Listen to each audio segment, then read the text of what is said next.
girls, if your family is anything like the way our family is, we used to be living paycheck to paycheck. Almost every single paycheck, I would frantically be texting my husband, telling him to stop sending money because we had $0 left in our bank account.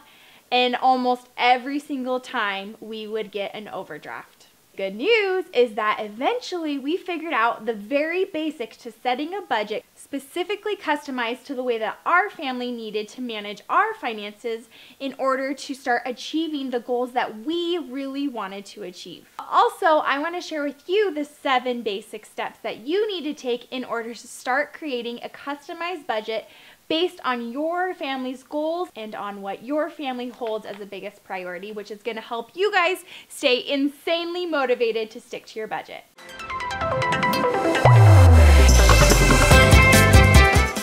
It's super simple, and you guys will probably be able to get it done in just a couple minutes. I want you guys to learn from our mistakes. We have been there, we have made the mistakes, but we have also learned how to climb our way out of the depths of debt. We've learned different tricks and systems that work for our family in order to help us stick to a budget, get rid of that debt, and start living these dreams that we really never thought would even be within reach. I want to help you do the same thing for your family. And you know what that's called? That's called living the pearl life. So do you guys want to take a look into the exact numbers that go in and out of our bank account every single month? Every 4 weeks, I share our family's budget update. So make sure that if you aren't already, you are subscribed to this channel. And just to make sure that you guys don't miss out on anything related to living your pearl life, to start achieving these goals and dreams that right now probably don't even seem realistic, I have a weekly email newsletter that's totally free that you can sign up for. I have a link for that down in the description box.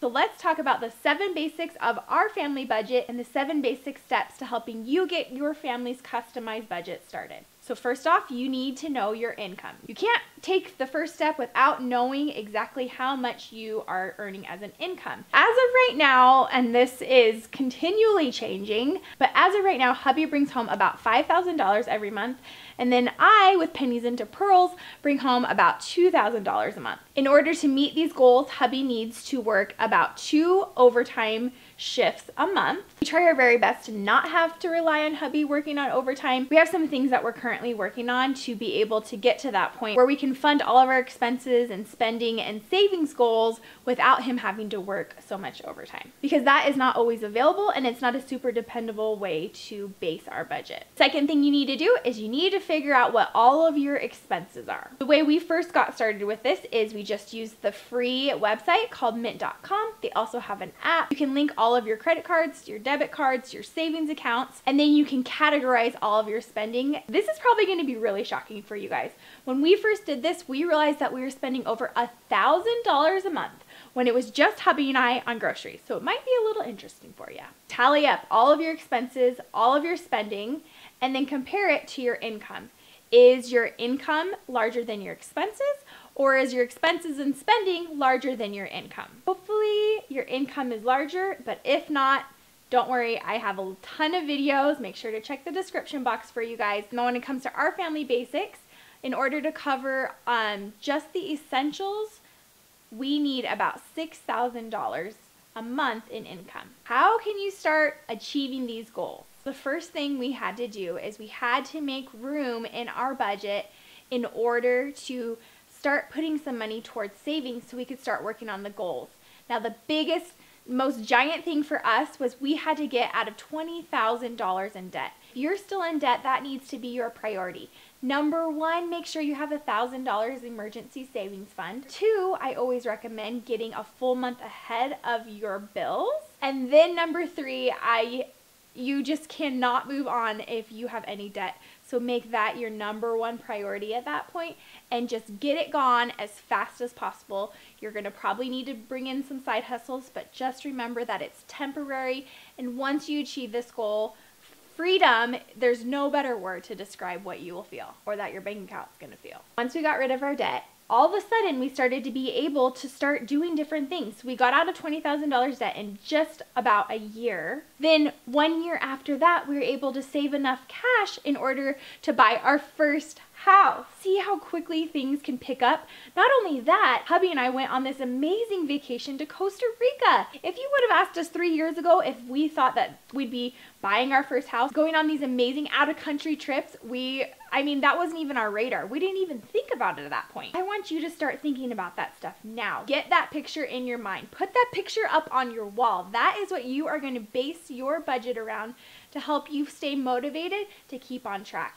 These numbers are no longer just going to be numbers, they're going to be steps in order to get you to those goals. When you start getting in that mind frame, you know that you are working on living your pearl life. Here's a look at what our current savings goals are. The ones in green are the ones that are a priority. And honestly, we really aren't perfect with our savings goals. There's a lot more responsible things we could be doing with our savings, but we always try to have a balance between making responsible savings choices and then having a little bit of fun. How are you going to get a month ahead of your bills? I have a whole video that I've done related to that topic, and I plan to do an updated one for you guys soon. The reason you want to be able to be a whole month ahead of your bills is it really allows a lot of freedom. It allows you freedom on when you can pay your bills. Being a whole month ahead of our bills has allowed us to have the cash ready for the new month a whole month ahead of time, so we're able to buy our entire month's worth of groceries at one time. Doing monthly meal planning and monthly grocery shopping has been a game changer when it comes to cutting costs for our family. Doing monthly meal planning and monthly grocery shopping has been a game changer when it comes to cutting costs for our family. Step number 5 is you need to know how often you get paid. Hubby gets paid every 2 weeks. So every 2 weeks, we pull money aside and get that money ready to go for the upcoming month.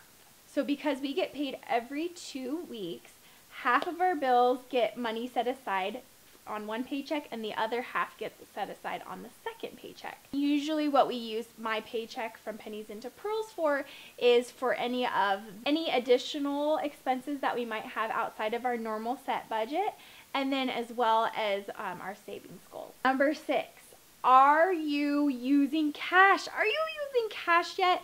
If you are having a problem sticking to your budget, I can guarantee you that if you start using cash responsibly and using a cash envelope system, which I've done a video for that, check the link below, that is going to help you stick to your budget. The way we run our cash budget is every paycheck we pull half of the cash out that we will need for the next month. So if you're getting paid 3 times a month, then you pull a third out. If you get paid 4 times a month, maybe you have 2 paychecks and hubby has 2 paychecks. Maybe each paycheck you pull out a quarter of the amount of cash that you need for the next month, not for the current month.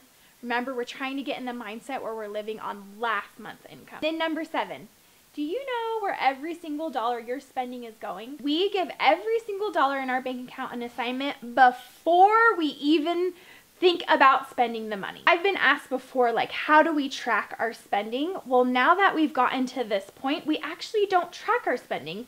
And I started to think, I'm like, well, why don't we track it? Example would be for my groceries. Every single item in my grocery list has an estimated cost, and I make sure that I am staying under budget. Don't run and start swiping your debit card or throwing cash around when it's payday. Before you spend your money, give it an assignment. All right, and I actually have a bonus tip for you guys. So how many savings accounts do you think is a good idea? Our family actually has 10 different savings accounts. Recently just switched over from using Wells Fargo to a Capital One 360 checking and savings account. It does have its pros and cons. Before you start looking at it, I would make sure that they have ATMs within your area where you can both deposit and withdraw cash with 0 fees. And then the other cool thing with them is I think you can open up to like 35 free savings accounts, no fees. So it's really worked out great for our family. 10 different accounts that we have one for our mortgage, one that I set money aside for upcoming utilities, one for tuition for preschool. We have a master emergency savings fund, and then we have a house emergency savings fund. And then some of our fun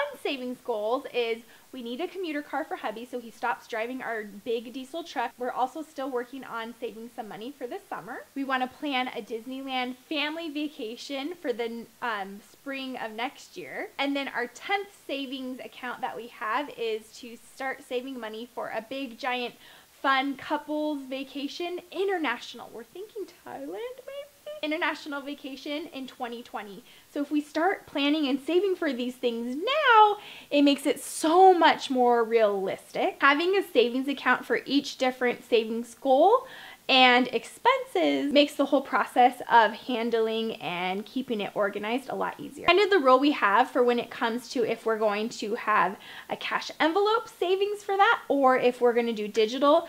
Pretty much if we are going to physically be going into the store, then we'll start a cash envelope for that. If not, then we will use digital, like if we're paying our bills and things like that. So that is kind of the in-depth look of the basics that go behind our monthly budget. Again, I do monthly budget updates because it's every single month, and actually every single time we get paid, hubby and I sit down, we do a budget date. I have a video on that as well. We go over things and kind of readjust numbers every single month. This is kind of the fundamentals of our family budget. What I'm hoping is you guys can take the same approach and bring it back to your family finances. Take a look at your bank account, take a look at your spending, and see how you can create a customized budget based on your family's goals. Did I leave anything out? Do you guys have any questions specific to how our family runs our family budget? If you do, make sure and leave those down in the comments below. Thanks you guys so much for watching. If you're new to this channel, don't forget to hit that subscribe button so you don't miss out on a thing. And if you like this video, don't forget to give it a thumbs up and share it with your friends. Thanks you guys so much for watching, and I will talk to you very soon. Bye.